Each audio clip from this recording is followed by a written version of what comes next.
राधे राधे, हरे कृष्णा।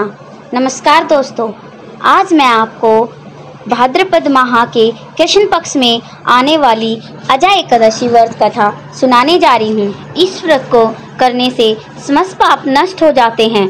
जो मनुष्य इस दिन भक्ति पूर्वक भगवान की पूजा करते हैं तथा व्रत करते हैं, उनके समस्त पाप नष्ट हो जाते हैं। भगवान श्री कृष्ण जी बोले, हे युधिष्ठिर, भाद्रपद माह के कृष्ण पक्ष की एकादशी को अजय एकादशी कहते हैं। इसके व्रत करने से समस्त पाप नष्ट हो जाते हैं।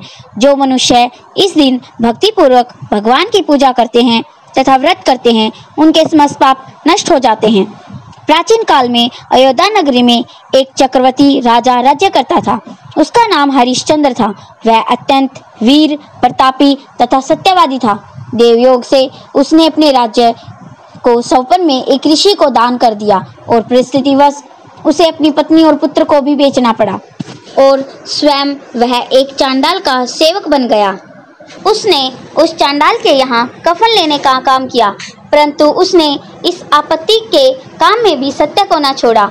जब इसी प्रकार उसे कई वर्ष बीत गए तो उसे अपने इस नीच कर्म का बड़ा ही दुख हुआ और वह इससे मुक्त होने का उपाय खोजने लगा।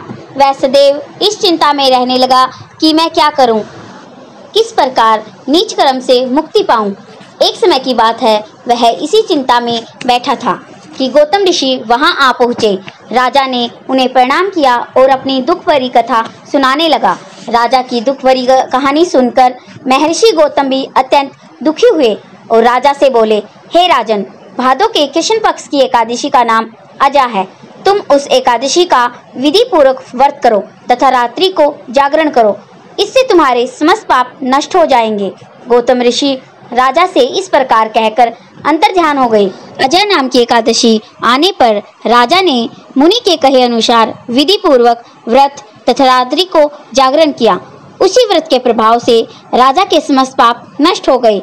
उस समय स्वर्ग में नगाड़े बजने लगे तथा पुष्पों की वर्षा होने लगी। उसने अपने सामने ब्रह्मा, विष्णु, महेश तथा इंद्र आदि देवताओं को खड़ा पाया। उसने अपने मृतक पुत्र को जीवित तथा स्त्री को वस्त्राभूषणों से युक्त देखा। व्रत के प्रभाव से उसे पुण्य राज्य मिला। वास्तव में एक ऋषि ने राजा की परीक्षा लेने के लिए यह सब कौतुक किया था। बोलो श्री कृष्ण भगवान की जय। बोलो एकादशी माता की जय।